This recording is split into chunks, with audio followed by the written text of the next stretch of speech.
음.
같은 이 비어있는 공간을 털어내던 이 사건이 발생한 것이 2009년도입니다. 그러다 보니까 풀어안고 공격했기 때문에 상의에 피가 많이 묻지 않고 피해자가 그냥 넘어지고 이렇게 됐을 것이다. 아니 근데 이거 이야기 진행되기 전에 지금 문제 있겠지만 거의 없어서 발견을 못했어요. 자, 그렇다면 중요하게 확보되어야 될 상황. 지금 CCTV가 없지만 CCTV의 역할을 하는 굉장히 중요한 스모킹 거는 먼저 찾아야 되겠죠.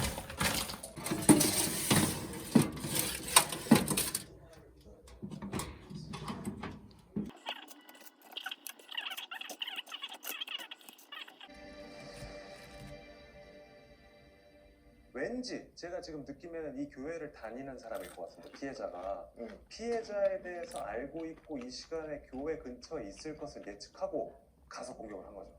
자, 아직까지는 그런 것들만 가지고는 면식범이야 또는 비면식범이야를 구분하기는 좀 어려운 상황입니다. 그래요. 일단 뭐 우리가 상황도 잘 봤고 또 목격자들 진술도 들어봤고 했으니까 피해자의 어떤 주변 이야기를 좀 들어봐야죠. 그렇죠. 피해자 주변 수사를 통해서 이제 이 사건이 발생할 수 있는 동기를 찾는 것이 가장 중요하겠죠. 네. 그래서 확인을 해봤더니 이 피해자는 초등학교에 다니는 두 자녀와 남편 이 넷이서 독실한 신자여서 주말 예배뿐만 아니고 평일에도 이렇게 늘 예배에 참석을 하는 그 패턴을 갖고 있었어요.